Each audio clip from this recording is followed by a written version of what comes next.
Okay, quick quiz. Which 90s girl group signed a major record deal as teenagers, ran a nationwide club tour underage, and recorded way over 50 demos for an album that was never released? Any guesses? Legacy through the lens. This is the story of 90s UK girl group Kleshay.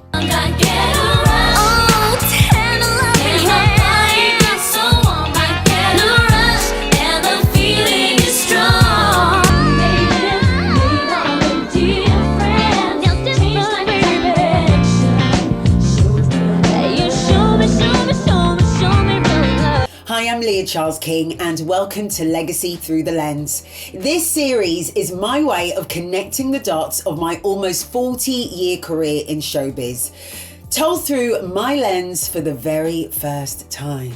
Now, if you missed the first two episodes, you have to go and catch up because the first one is my intro and the second one, chapter 1, is actually my first ever claim to fame. And I was a little girl in Billy Ocean's music video, Get Out of My Dreams and Get Into My Car. It was iconic.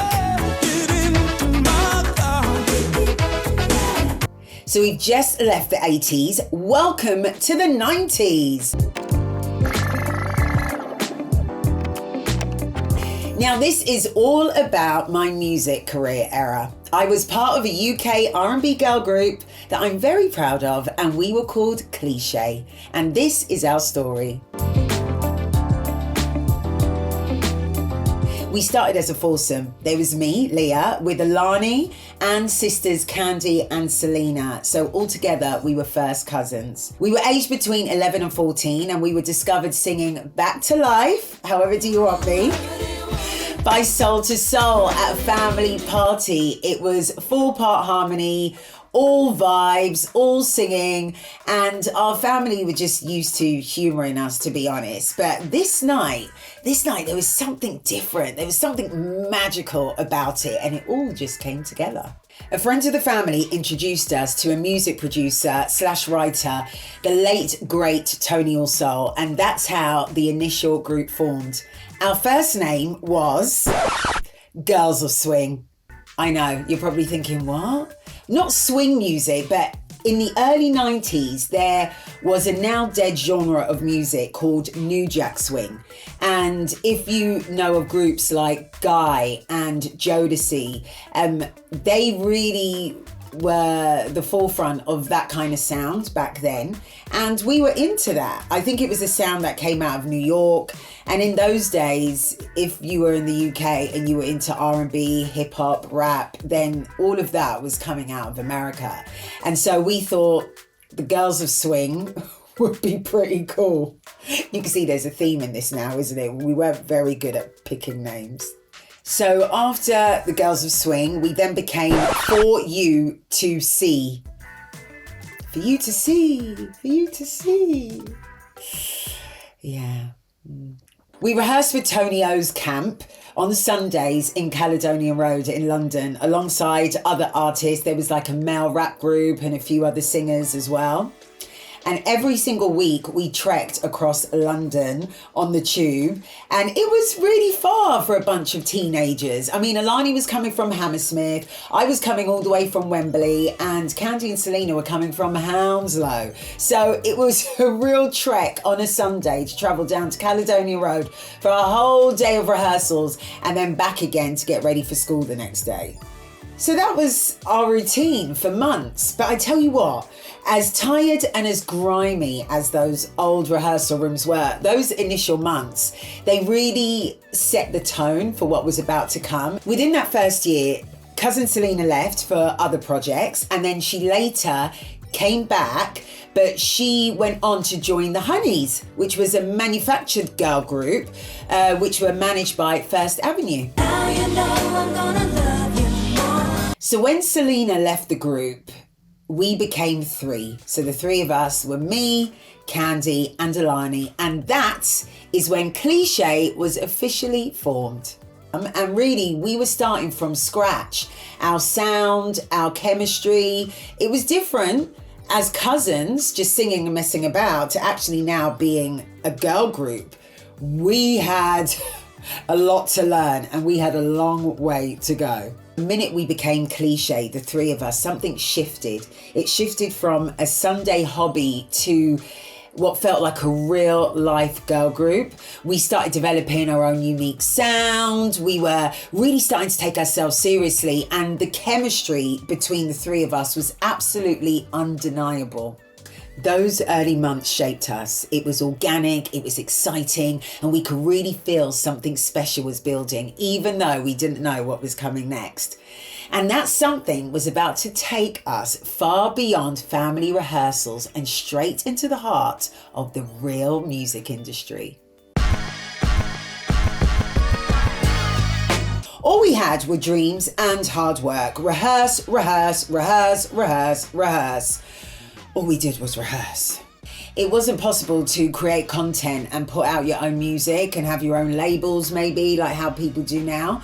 So I'm pretty proud that we actually got together, we got a record deal, and we released singles. When we initially got together around 1991, the big UK girl band boom hadn't quite hit yet. And then suddenly we had Eternal. I wanna be the only one to soothe you. And then we had the Spice Girls. And then we had the very cool, edgy All Saints. We had the Sugababes. And then you name it, many, many more were just popping up all the time. Kleshay was starting to be spoken about, you know, on the scene. But we hadn't even done our first performance yet. And that was at our aunt and uncle's wedding. We were about 13, 14 years old.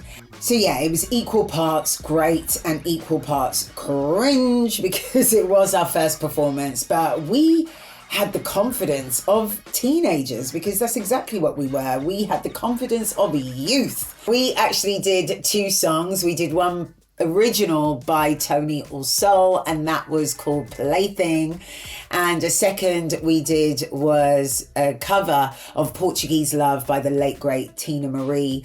So that was our first proper performance in front of the family, but then our first public performance was at the legendary Subterranea nightclub in Ladbroke Grove. Now, what a time to be alive. If you know, you know. Yeah, and you're probably thinking, but hold on, didn't you just say that you were like 15, 14? Yeah, we were. And we were in Subterranea on Friday night. There was a big 90s UK R&B showcase because now all the groups were starting to come up, girl groups, boy groups. And in this show, you had Ultimate Chaos headlining.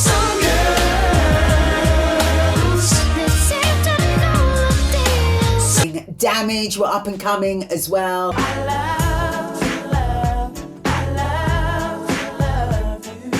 You had Kleshay in the midst. I think we were like one of 2 girl bands. All the rest were male groups.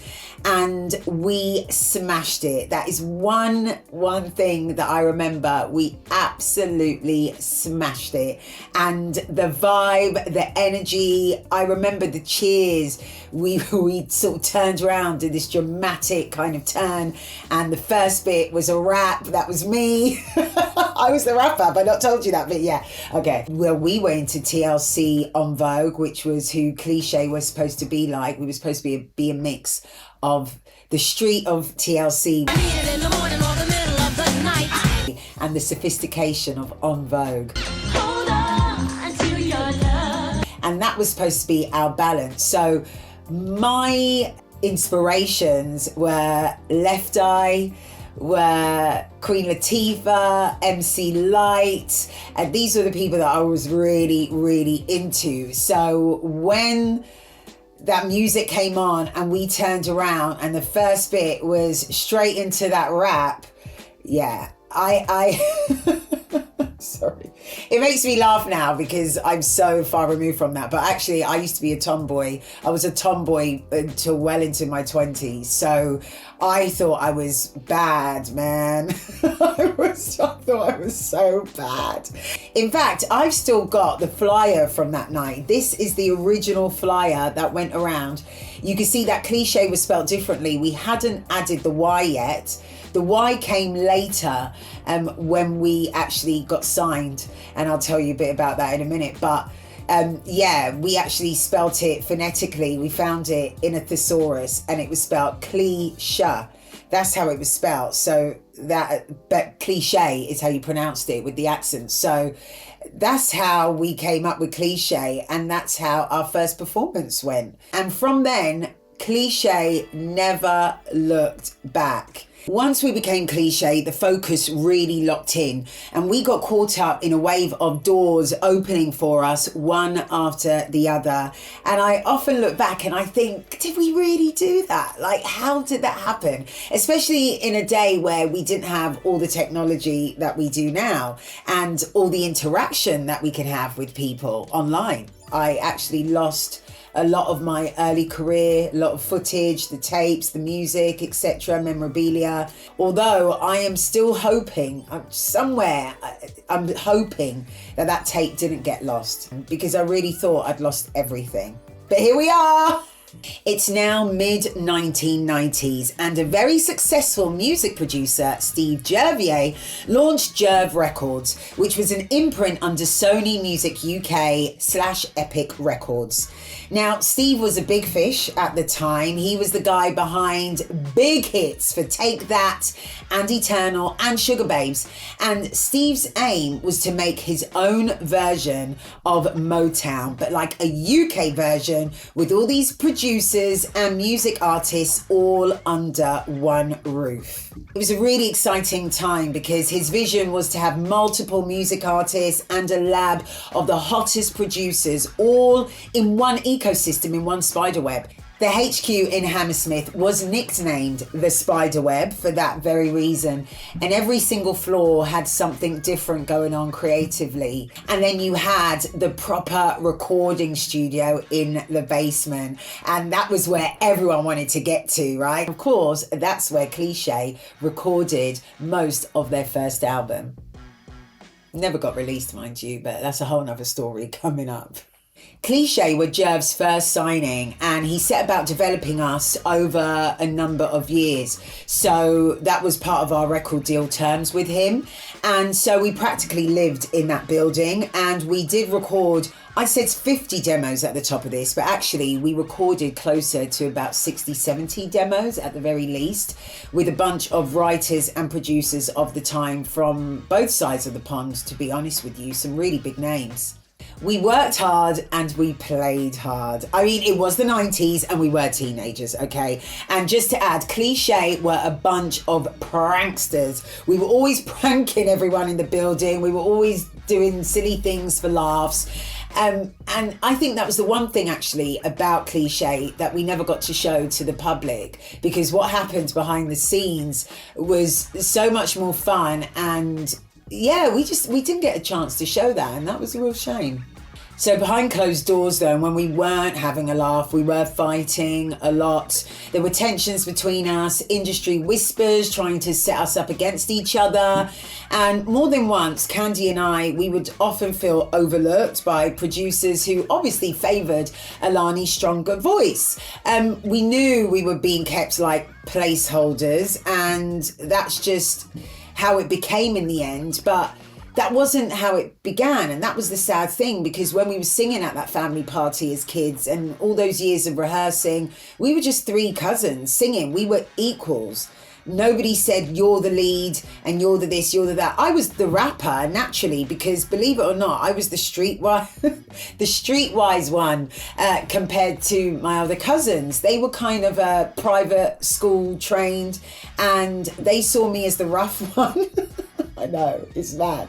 But they saw me as the rough one. I came from the streets as far as they were concerned. And people from the streets, like I know people from the streets, yeah, I mean, listen, big up North Wheezy for life. But people really of that life, right? They would laugh to anyone who knows me would laugh to hear that. But seriously, I was a tomboy, I was a rapper, I was the rude girl. And so, yeah, I sang in the group. I may not have had the strongest voice, but my part that I also brought was I was the rapper. So I was bringing the street cred.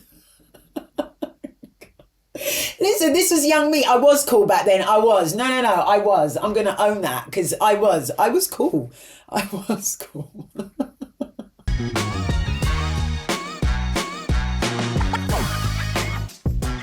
Dreams to breaking glass ceilings on screen.